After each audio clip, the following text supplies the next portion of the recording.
A warm welcome to all the Taurus rising signs of the zodiac to your June astrology video on Cosmic Girl 101. Trust you're doing well.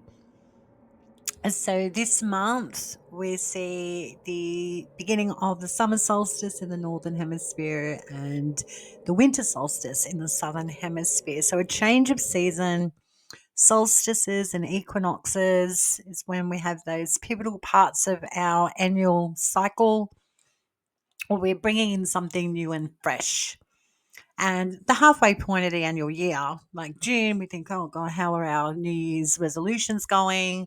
How are we going? We're looking down the barrel towards the end of the year. We're, putting in the hard yards, or we're ready to recalibrate and maybe change direction in June. And when we get to the solstice or equinox part of the year, so we are coming into a new season with the solstice in the month of June. So now I'm going to be going through the planets in transit in this video for you through the lens of Hellenistic Western tropical astrology, Taurus rising signs. And let's see how your June is shaping up, excuse me. Okay, let's go. Mars, which is your opposite planet, you're ruled by the planet Venus as a Taurus rising. And every planet has an opposite, and Mars is your opposite. So, Mars being your opposite, where you feel like, oh, it's all very rough and tough and aggressive, and sometimes you repel it, you don't really like Mars, and sometimes you do. Sometimes there's something very intriguing about passion and aggression and assertiveness with Mars. So, it's almost like the cosmic planets dancing together and like, I love this, but I reject that, but I secretly really like something about it when I'm trying to boss up and do something for myself. So there's always that push pull with Mars and Venus. So Mars for you has been transiting in Leo as a Taurus rising sign, and with Mars's transit in Leo in your fourth house on an angular part of your natal chart, no less, I'm sure has come with its challenges when it comes to your family dynamics, foundations, where you're trying to get some rest and peace. And Mars here in Leo is very active, all about sports and entertainment, social events, peacocking, a lot of competition and a lot of arguments is very prevalent with Mars and Leo in the fourth house. So for the Taurus rising signs, I'm putting you on notice. This transit this month is changing of Mars in Leo in your fourth house, because he's going to be moving on this month into Virgo. And that bodes well because it's getting off an angular part of your natal chart, that fourth house where it's supposed to be very calm and peaceful and place where you go for respite to recharge. But Mars has different ideas in Leo. It's where it's like go, go, go, action, action, action. Anything to do with home, family, real estate, property, parents, parenting. So that's no doubt been hard to navigate with this transit of Mars in Leo in your fourth house. But Mars is moving on this month. Why am I mentioning this? Well, there's something about Mars that grates on you, being a Venus ruled zodiac sign. There's something about Mars that you just go, you can't say that, you can't do that, you're too aggressive, you're causing trouble, you're making a ruckus, and that can make you feel nervous at times or unsettled. And if your home life has been, for better words, too active, too loud for you, then what is it about those components, if anything, the people, the events, or your actual location that has been grating on you? The wisdom of the planets and transits, if you will, is saying, look, this is where it's really loud, rambunctious, argumentative. It's all to do with your home life and your family and parents and parenting, real estate and property. So what is it about those topics and subjects, while Mars has been in Leo for you, what is it about those things that need to be harmonized with or communicated about?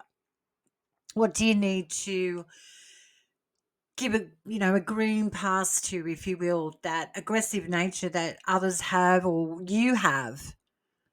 that you don't acknowledge when it comes to really trying to create some sort of balance in your home life or with family, parents, parenting? What is it about that you need to almost come to peace with?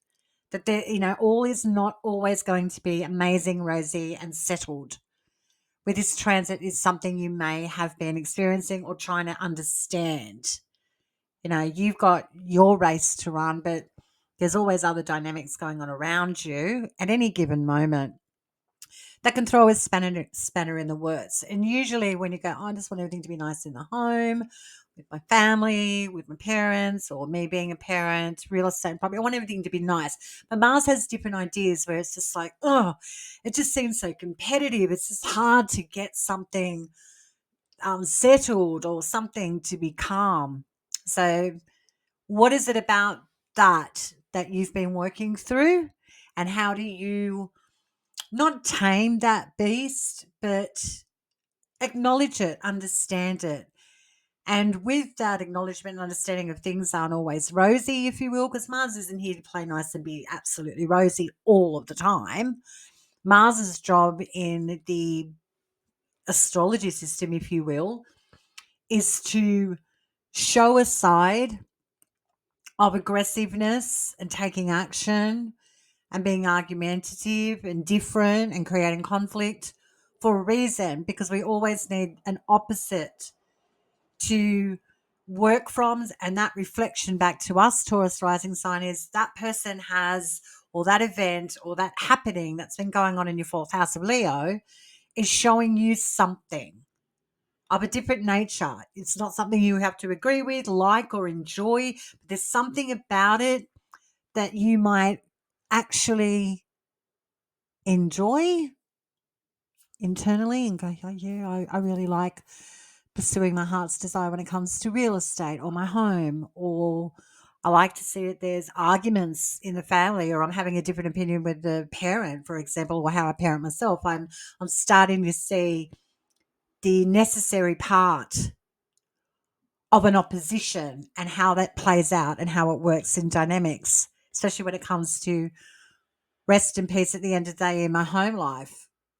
There's always going to be that something or someone that doesn't play nice, or you feel like they're an opponent, or they're, oh my God, I can't believe they're just so prominent. But there's something about that that's a reflection back to you, and it's coming to pieces, and not everyone or everything is going to be in agreement with you. Things aren't always going to go smoothly. And that can be the double-edged sword of this transit with Mars and Leo in your fourth house. But he's moving on. Okay, so enough of that. So that's what's happening with Mars in your fourth house, and why it's important to talk about this Taurus rising signs, excuse me, is because Mars is going to be moving out of that angular part of your natal chart, that fourth house, where the home, family, real estate, property, parents, parenting isn't so lit, if you will, or active. Things start to shift and settle, which will be a welcome transit for you. Okay. On the 6th of June, Venus, your ruling planet, leaves Aries. So it's getting out of the 12th house and it's ingressing into your first house from the 6th of June until the 4th of July. So you've got 4 weeks and change. Well, 4 weeks, under 4 weeks, okay, of Venus in your first house. Your ruling planet is like coming back to you. It's like, oh my goodness, thank God. I'm not having an imposter turn back up at my doorstep. It's something that I understand, I know, and I relish. And that's my ruling planet Venus coming back, really helping me, my body, my health, my identity, who I am, and what I want to begin. It's like Venus goes, yes, tune into you now. Venus is giving you the cosmic green light, if you will, when she's transiting in your first house to balance out and understand what it takes to sustain this flow of harmony and balance. So a great time to recalibrate, get back to brass tacks if you felt that it's just been so much energy going outside of you, or felt like you've just been blown around the wind. When your ruling planet Venus comes back to you in the first house, it's like you've got the wind at your back and you're feeling a lot more buoyant, supported, and just more in harmony with your body. So great for uh, getting back into diet and fitness, for example, or just paying more attention to things that nurture and support you, and not be so concerned about filling everyone else's cup up. It's time to concentrate on you. And Venus says, absolutely, here I am, honey, for 4 weeks. What do you want to do that makes you feel good, calms your nervous system, gives you a sense of flow and balance? This is a wonderful transit. When Venus steps into your first house from the 6th of June to July 4. On the 8th of June, Mercury is conjuncting Jupiter, and this is in your second house. So, I'd say it's a big deal because Mercury is conjunct Jupiter. But it's your second house of things that are good for you, like your livelihood, your body, your skill set, your day-to-day checking account. These are things that are really familiar to us, the second house. But when Mercury conjuncts Jupiter, this is like intel. So getting communication, information, a conversation, an email, a document that needs your attention now. And it's got a gravitas to it because it's a Jupiter, which has been in Gemini for quite some time, winding up its transit in Gemini in your second house for a year. June will move on. June will move on. Jupiter's moving out of this zodiac sign of Gemini, your second house, and goes into its exaltation zodiac sign of Cancer this month as well. But Mercury and Jupiter, when they come together in a conjunction on the 8th of June, then this is like, oh, this information, communication, or action that you're going to take or verbalize is going to carry on and carry through into the third house. So think about the consequence on this day of taking action, really acute action. I'd be reading the fine print, watch who you shake hands with, sign on the dotted line, or put a ring on it on the 8th of June when Mercury conjuncts Jupiter, because it's got some sort of weight to it. And it's great if it's for a contract or something that supports your work or supports you or your bank account, but know the details first. It's really important to look at the fine print. It's my astrological advice on this day with Mercury conjuncting Jupiter in his second house. After that conjunction happens, then Mercury quickly moves into Cancer, into your third house until the 26th of June. And this is a really fast transit for Mercury. From the 8th to the 26th is in one zodiac sign. So Mercury's speed is fast. And when Mercury is fast, that means there's a lot of communication and action and social events. And there's just a lot of energy around everyone and within us. When Mercury's flying, I mean, it's not your ruling planet, but when Mercury's flying and it's all about communication and socializing and action and money, that means that everything around you is just on. So that's a lot to bear witness to and be part of when it just feels like it's go, go, go, with Mercury flying at top speed here. So yes, after Mercury conjuncts Jupiter, then he moves into Cancer, into your third house until the 26th of June. So Mercury in Cancer, now Mercury is out of its domicile zodiac sign of Gemini, where it's really happy and almost like, yeah, I've been at home, and then it's like, now I have to get out of my home and get out of my comfort zone. Now I have to go into Cancer, the third house. So now I have to network. Now I have to travel. Now I have to move and educate myself, learn something, inform myself, hang with siblings, or siblings become more important with this transit with Mercury in Cancer in your third house until the 26th of June.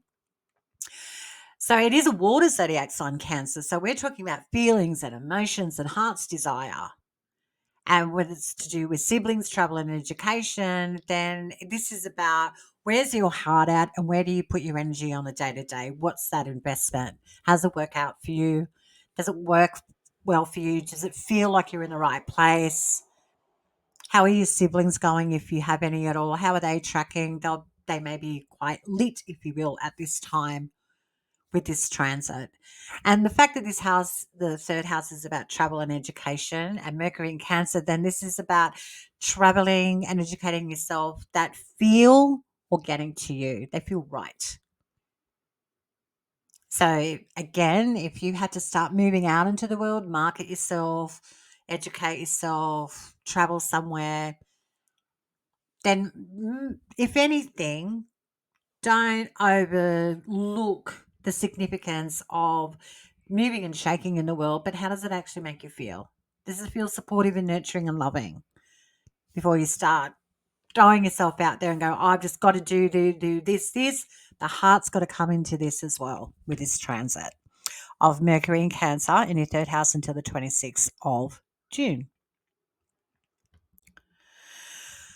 Okay, moving on to the 9th. Now, this is the part of the month that's really active. And this day with the planetary aspects, meaning how the planets are communicating with one another, is really active. So the biggest thing that happens on the 9th, and it is the biggest thing, is Jupiter's ingressing into Cancer, into your third house, where Mercury is just ingressed, only the day before. But Mercury is only in Cancer till the 26th of June. Jupiter will be in Cancer in your third house, exalted no less, where it's very happy in Cancer, until the 30th of June 2026. So a year and change, Jupiter will be in that third house of Cancer, where it's exalted. So this is a big separate transit that needs attention, and so let's talk about it. So Jupiter in Cancer is adept at if you will, at streamlining anything that it engages with, where it's about, oh, things are messy here, right? Let's create some order and structure. Let's see where we can unite and harmonize. How can we come together? How can we grow and flourish? That's Jupiter. That's Jupiter's job. How do I grow, flourish, unite, create order out of chaos, make things streamlined, make things bountiful and abundant? And this is in your third house of siblings, travel, and education for a year and change.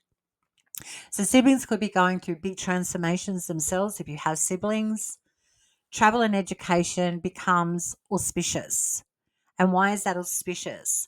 Because Jupiter has that characteristic as being almost serendipitous, auspicious, lucky. This bodes well for anything that starts or connected to the topics and subjects of siblings, travel, and education. So if you've got travel opportunities, educational opportunities, opportunities with your siblings for a year and a bit, then it's all on. And Jupiter wants to have a relationship with feeling into the environment that's conducive to it. So what is it about your environment where you step out of your door day to day, and where do you go, and how does it fill you up emotionally? How does it make you feel on the day to day? When you move around in your vehicle, no matter how you move around when it comes to travel or destinations or journeys, how does it emotionally make you feel? You want to be in a space that's conducive and reflective of your morals, ethics, and values. What are your beliefs about this third house, and how can you transform it and tap into the heart with this transit? Will be a big deal for you with Jupiter in Cancer from June 9 to the 30th of June 2026. What is familiar to you becomes really important, and it's got to flow with your feelings and emotions for it to be organic and for it to grow and flourish. Otherwise, that'll be a lot of hot air, wind, and proactively engaging in things that are just because you just have to do it. That's something that Jupiter exalted here will say, well, you don't have to do it. If your heart's not in it, you don't have to. You can do something different. So big transit. Okay.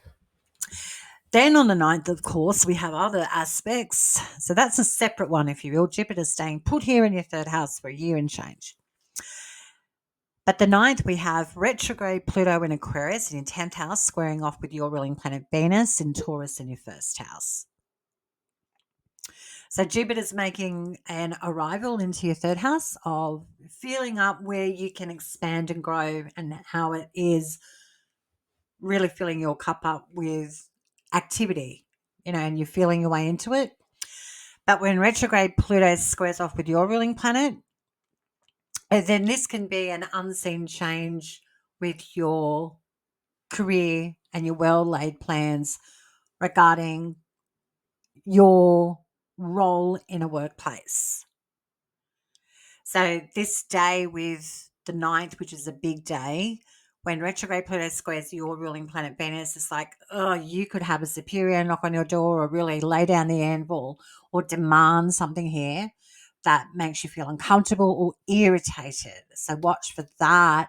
Someone really encroaching on your space that makes you feel a little bit jarred, that you need to make a choice regarding your work or your career, or a superior really laying down the anvil to you on the 9th. The same day, Neptune and Saturn, which is currently transiting in your 12th house. And that's the house of where lots goes on in the 12th house, but it's out of our control. It's a hard to navigate 12th house. It's the part of the natal chart where it's all about things that are unseen, not clear, hard to maneuver that 12th house. Anyone that's having 12th house transits doesn't get out of this. Believe me, Taurus rising signs, there's nothing we can do about it. As human beings, we all go through 12th house transits. So Neptune and Saturn are transiting in Aries in your 12th house and on the 9th, and then they square Mercury in Cancer. And with Mercury, which is all about I'm ready to socialize and connect and market and get out there, but Mercury's squaring off with Neptune and Saturn in your 12th house, then this can feel like it's all too hard to make a choice or get moving. And with retrograde Pluto squaring Venus, it could just be like a hard choice day with these planetary alignments. Okay, so I would take deep breaths and think to your best ability before you take any actions that's acute on the 9th of June. On the 11th, we have our first lunation of the month, and it's a full moon in Sagittarius, and this one is at 20 degrees. And this is happening in your 8th house. So your 8th house is lit up, if you will. So there's some sort of culmination point or reaching of an end, like a graduation point. It's only as far as it can come. Look here, this is it, but this is the end of the road sort of moment. This is as big as it gets. And in your 8th house of shared resources, other people's resources, anything to do with death, inheritances, then these are the topics and subjects that have come to their not boiling point, but the point of no return. And that sounds very jarring when you think, oh God, this is it. Well, it's just the moon shining on the 8th house saying, well, the moon encompasses people, body, feelings, and emotions. So you may be moving on from a job. You may move on from a resource that has supported you in some way, shape, or form on the 11th. You may be just moving on. You might be moving house. You might be letting go of a stockbroker. You might be ending a debt.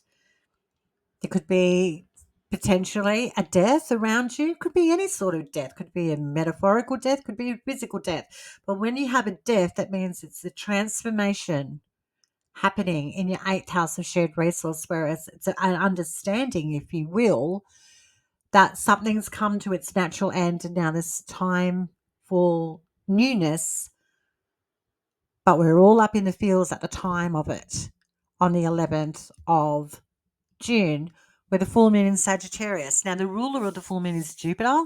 It's just ingressed into your 3rd house of siblings, travel and education. So there's something about those topics and subjects that could be factored into this completion cycle of the moon in your 8th house of shared resources, other people's finances, inheritance, and death. The 13th to the 16th, Uranus in Taurus, still in your 1st house. Just some news, give you like a bit of a what do you call it? Like a expose, if you will. Check this out. Here's a little bit of nugget, like a nugget of information for you. Uranus is getting out of your 1st house in July. Welcome change for Taurus rising signs. But heads up, he's going to retrograde back in there. But nevertheless, Uranus is winding up its transit in your 1st house, okay? So yes, the 13th to the 16th, Uranus is squaring Mars in Leo. So this is your 1st house and your 4th house. And we talked about Mars in Leo where it's like, there's agitation, there's contention with real estate, property, parents, parenting, something in the home dynamic that's really grating on you between the 13th and 16th of June. And we know that your ruling planet Venus is in the 1st house. So the two cosmic lovers are in tension. They're squaring one another. This is like There's a problem, there's a conflict here. I see your dynamic. I see the way you are. This is you speaking to Mars, being Venus ruled. I see that you're agitated, you're frustrated, you're angry, you're just feeling really rambunctious. But I want to feel good. I'm getting balance. I feel okay with me. I'm all right. I don't need this spanner in the works. So the 13th to the 16th, this could be something to do with it in the family home that really, family home, real estate, property, parents, parenting, that's really quite difficult to deal with. I can't sugarcoat it between the 13th and 16th of June. On the 17th, Mars now leaves your fourth house. So even though we know Mars and Venus, your ruling planet, and there was a problem, if you will, like a irritation, Mars then moves out of that fourth house. So that could be like the crescendo point of a tension or a breaking point of an argument or the ending of something with home, family, real estate, property, parents, parenting. And then Mars now moves on. So there could be that moment with that Mars Venus square that sorted something out or come to a head and something was done.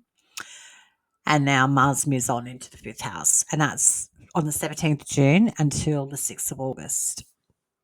And so now we have that rambunctious, aggressive, loud, proud, let's go get 'em Mars ingressing into Virgo into your fifth house of romance, sex, pregnancy, children, romantic partnerships. That's where Mars is heading into that house for you as a Taurus rising sign. Now, your ruling planet Venus is in that first house, trining the fifth house. So something's harmonizing here really nicely. When it comes to your sense of fun and what you consider fun is just enough. And Mars in your fifth house goes, yeah, well, let's get passionate about things that we love and enjoy. So this can be romantic partners going, let's do this, let's do that. And you're like, hell yeah, I'm up for that. Or children become more focused with this transit of Mars in the fifth house. The fifth house is also the house of sex and intimacy. So sex and intimacy can be your focus with this transit as well. Lucky you, Taurus rising signs. And anything to do with artistic endeavors. So if you want to decorate your home, spruce up your car, uh, start painting, uh, start a new sporting program, maybe start to learn to cook. This would be the transit to do anything that gets your adrenaline pumping and where you think, oh, this is fun. I'm having fun. Mars in Virgo, well, their zodiac sign's really interesting because Virgo is all about things that are pure and clean and just so. Virgo's very meticulous and detailed. And then you throw in Mars in Virgo and then it becomes spicy because if we think of Mars aggressively pursuing things that we love and we're passionate about, sex, intimacy, children, pregnancy, artistic endeavors in Virgo, then there's going to be a hyper focus on getting things just so. Meticulous, precise work and passionately engaging with things that are really detailed. So this is great for prepping the body for pregnancy, Mars in Virgo. This is also great for going down sexual rabbit holes or avenues with a partner. And it's also great for being nitpicky and judgy about partners, the topic of sex, and anything that you do creatively can become so hyper focused that you start getting critical about it. So easy does it with this transit with Mars and Virgo in the fifth house of joy and pleasure. Remember, joy and pleasure, your kind of vibe. But Mars here can really stir up that passion and be really aggressive with this transit. But enjoy it. It's going to be a good one because it's your fifth house. On the 21st, so we're at the solstice part of the year now, officially on the 21st, when the sun ingresses into Cancer, into your third house, joining Mercury and Jupiter. We know that Mercury is moving on quickly this month on the 26th, but for now, you've got a little stellium going on in your third house. So the sun's in your third house of Cancer until the 22nd of July, so 4 weeks. So the sun in Cancer, well, beautiful, because the ideal, if you will, is to put your spirit and life into education, your siblings, if you have any, and travel. So getting inspired about travel destinations, learning something new, getting creative, really nice transit with the sun in your third house from the 21st to the 22nd of July. And just think of the sun, right? And you think, oh, it's always out, it's always bright, it's luminous. It gives us a sense of get up and go. And in your third house of travel, siblings, and education, then there's a lot. It's a lot to connect with on the day to day that gives you like a sense of there's so much potential around me. And in your third house, getting into a new neighborhood or getting into your neighborhood, hanging out with neighbors, going to your coffee shop, this sort of thing is really nice. Where things just seem, oh, everything around me is really lovely. And it is when the sun is transiting in Cancer in your third house from the 21st to the 22nd of July. The 24th, the sun conjuncts Jupiter in your third house. Beautiful. Sun Jupiter conjunction. Now, we know that Mercury conjunct Jupiter earlier in the month. That was a very different conjunction where Mercury's like, go, go, go, go, go, go, make a decision, let's do this. And that can be all very rush, rush, rush. And oh my God, I need to know everything before I commit because, my God, Jupiter, I know you're going to make things bigger and have something stick. But when the sun conjuncts Jupiter, it's a very different conjunction.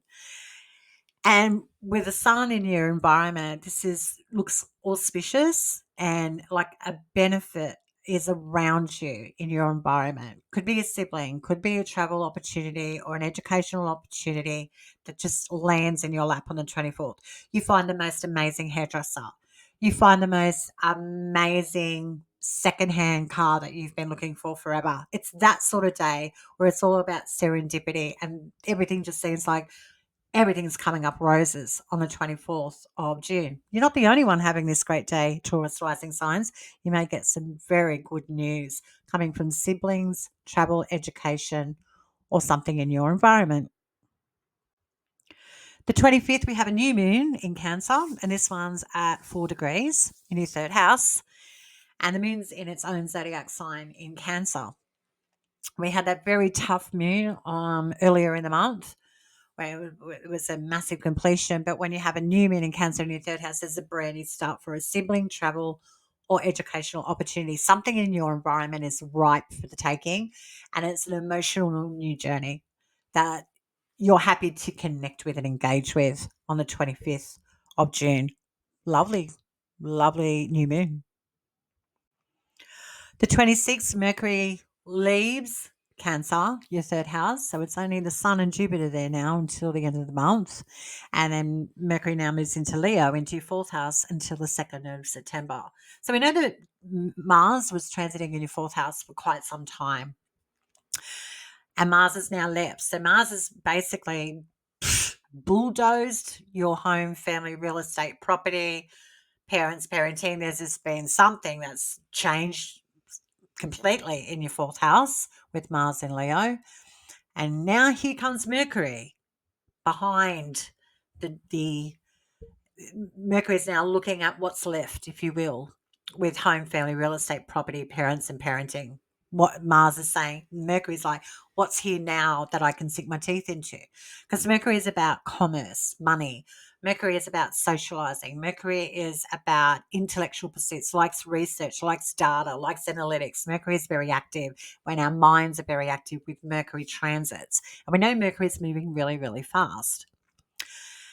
So Mercury, and this is nothing more than another fast transit as well. So Mercury's flying through Leo, your fourth house, where Mars has left. So it's an angular part of your natal chart, but it's a quicker transit, and Mercury is very swift. So, Mercury in Leo in your fourth house from the 26th of June to the 2nd of September. What a transit. If we think about something's been gutted or cleared, or something has been said and done when it comes to your sense of safety, security, and foundations in your life with that fourth house. Now, Mercury is curious. That's Mercury, he's curious. He likes intel, likes communication. Then there's a lot of movement and activity now in a home. Conversations are flowing. There's conversations about finance. There's potentially a lot of social events and gatherings and gets together in your home or with family. There's a lot of movement and going down rabbit holes. So this could be as simple as getting to know your homeland, your lineage, your heritage, or having deep and meaningfuls with family members, looking at the potential of the financial aspect of your property or a family home. That sort of thing is happening when Mercury steps into Leo into your fourth house from the 26th of June until the 2nd of September. Things are about to get busy, busy, busy, busy with Mercury in Leo. The 29th to the 30th, retrograde Pluto in Aquarius in your 10th house now opposes Mercury in Leo. Now, Pluto retrograde was squaring you in your first house earlier in the month, and now retrograde Pluto in your 10th house of superiors, your career, your professional arena, is now opposed to Mercury in Leo. So what does that mean in your fourth house of home and family? This could be as simple as a neighbor saying, "Shut up and turn the music down." I don't mean to laugh. This could be as simple as you have to go to work, but you have a shocking hangover because you had a big do in your home. I mean, there's a plethora of things that could go on here, but retrograde Pluto opposed to Mercury in Leo is there's an unseen grudge or problem in the career house, the work house, where it's all very obvious and in the open, the 10th house. And there's a problem that's affecting your home life. And that could be anything. It could be an argument. It could be a financial dispute. It could be a social event that's grating on your career, your public image, and your name. So watch out. The 29th to the 30th of June looks like you may be more in the public and speaking up for yourself, or you may feel very nervous about exposing something in the family life that could be affecting how you look in the public or interrupting your work or career in some way, shape, or form. That's your astrology for the month of June. Taurus rising signs, I trust you have yourself a wonderful month. Until next time, stay cosmic.